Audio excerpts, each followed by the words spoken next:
जय हिंद, जय भारत, जय श्री राम। आज का विषय रहेगा,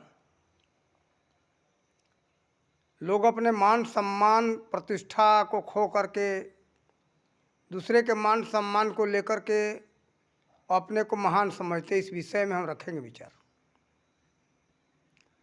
अपना शान, अपना पहचान, अपना मान प्रतिष्ठा खो दिए, लोग बर्बाद कर दिए और बर्बाद करके दूसरे के शान मान प्रतिष्ठा पर अपना बहुत बड़ा गौरव समझते हैं।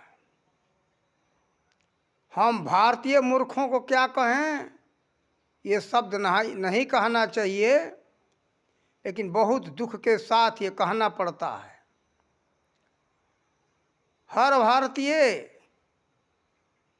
कहीं हजार में दो चार होंगे कि अपना शान बान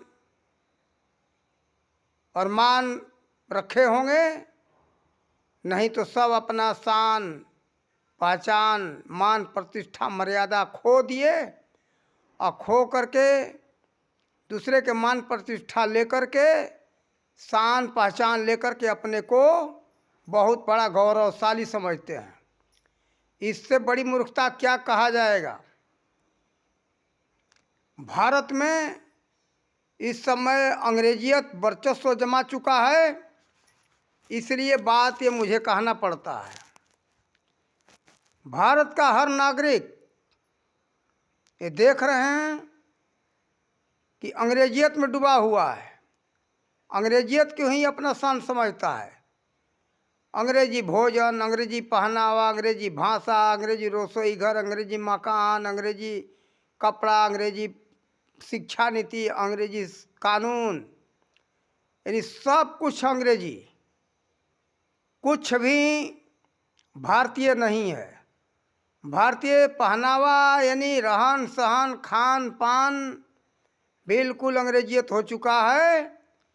अपना ये शान पहचान मान मर्यादा खो दिए, खो करके फिर भी अपने को प्रतिष्ठित समझते हैं मूर्ख।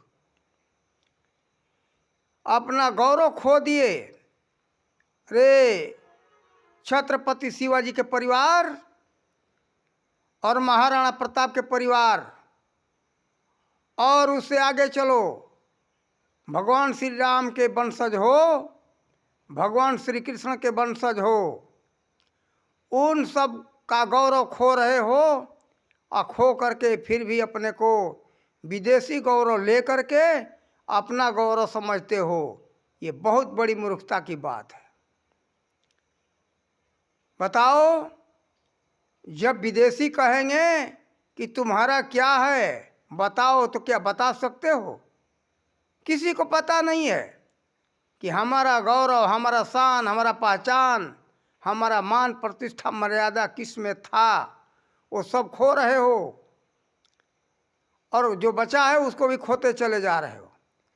फिर भी अपने को बहुत गौरव समझते हो कि हमारा गौरव है, हमारा गौरव है। कुछ भी नहीं है, बर्बाद हो गए। इसमें जो बड़े पद कहे जाने वाले हैं ब्राह्मण, वही वर्ग सबसे आगे बढ़ कर के अंग्रेजियत को अपनाए और अपना रहे हैं। इसी में अपना बहुत मान प्रतिष्ठा समझते। साधु समाज को भी देख रहा हूँ, चाहे वो गृहस्थी हो चाहे विरक्त हो, सब लोग अंग्रेजियत की तरफ भाग रहे हैं और अपना इसी में गौरव समझते। यह बहुत बड़ा गौरवशाली है। रे अपना मान प्रतिष्ठा रखो, अपने पूर्वजों का मान प्रतिष्ठा रखो, जरा शर्म तो करो। ऋषियों के संतान हो, महापुरुषों के संतान हो, तो अपने मान प्रतिष्ठा को खो मत, हम यही कहेंगे। लेकिन इसी में लोग ये समझते हैं अपना शान पहचान कि हमारा अंग्रेजियत ही पहचान है। भारतीय पहचान को लोग समाप्त कर दिए और करते जा रहे हैं। देखो, यहाँ इतनी बड़ी अच्छी संस्कृति थी, यहाँ का सभ्यता ऊंची कोटि की थी, आज वर्तमान में विदेशों में अपनाया जा रहा है। योग आसन प्राणायाम भारत का था।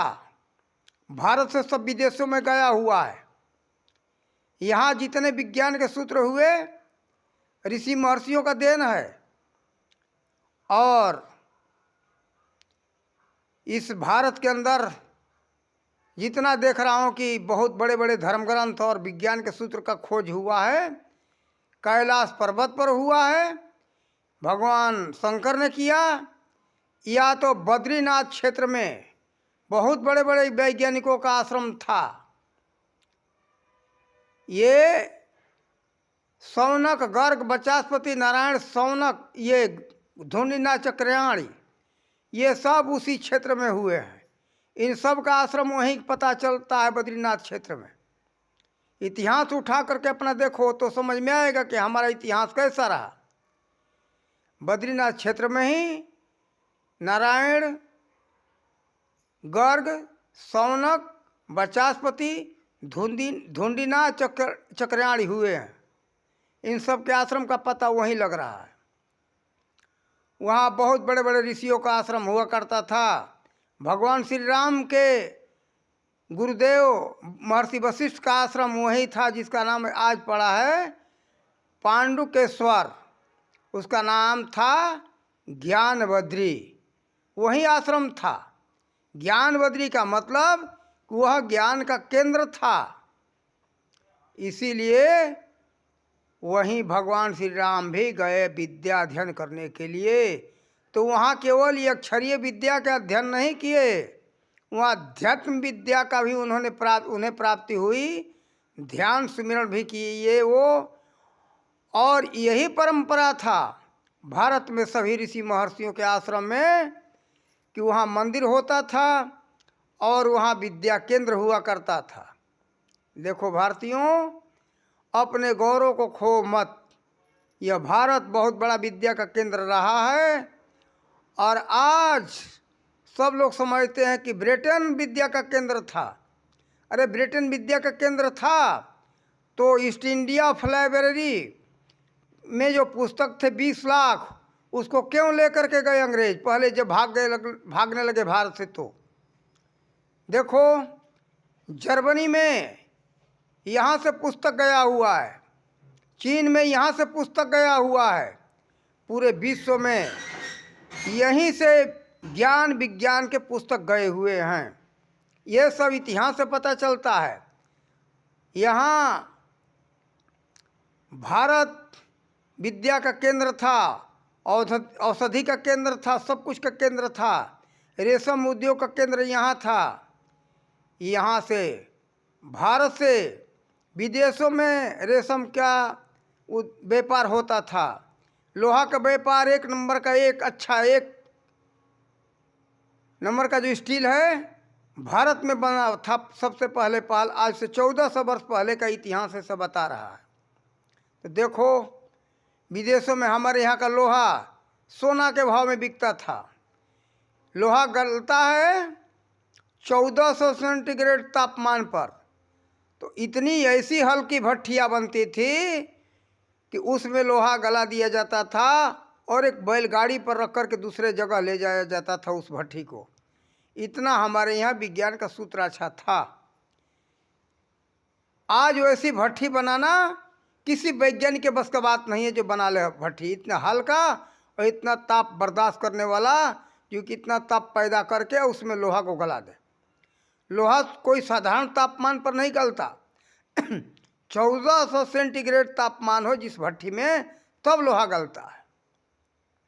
तो देखो विज्ञान अपने भारत का आगे था, आज भी है। आप सब लोग उस रास्ते को अपनाओ। विज्ञान का सूत्र कहीं गया नहीं है, अभी सब सूत्र पड़े हैं भारत में। उस पुस्तकों को जानो और समझो। सब जो है संस्कृत भाषा में है।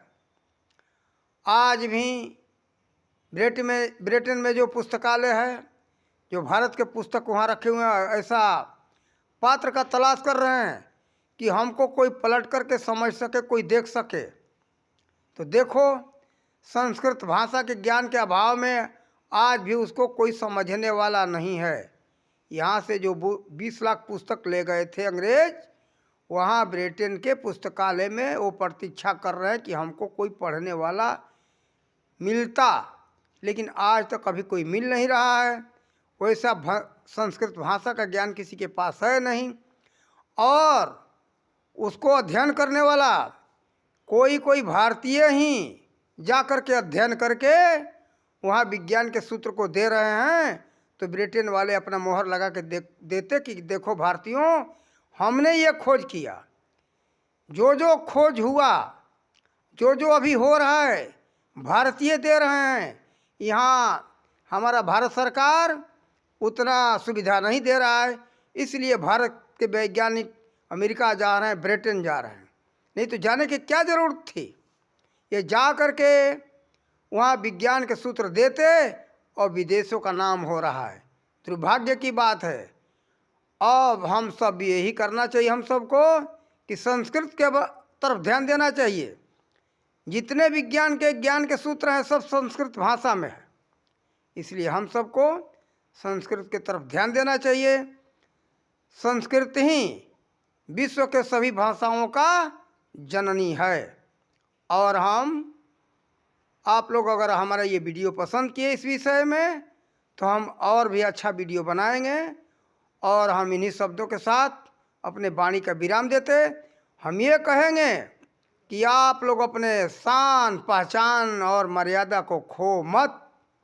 यही हमारा आप सब भारतीयों से निवेदन है। और मूर्ख हमें इसलिए कहना पड़ा कि मूर्खतापूर्ण कार्य हो रहा है। ये अपना बहुत महान गौरव, ऋषियों के संतान हो तो अपने ऋषियों के परंपरा को, मान प्रतिष्ठा को खो मत। अगर भगवान श्री राम के, कृष्ण के वंशज हो तो, अगर उनके वंशज नहीं हो तो कोई बात नहीं, खो दो, मैं कुछ नहीं कहूँगा। अगर अंग्रेजों का संतान हो तो खो दो, खूब शौक से बर्बाद करो। लेकिन अगर इन महापुरुषों के संतान हो तो अभी से अपना शान, पहचान, गौरव, मान प्रतिष्ठा बचाओ। हम यही कहेंगे। अभी इन्हीं शब्दों के साथ अपने वाणी का विराम देते। जय हिंद, जय भारत, जय श्री राम।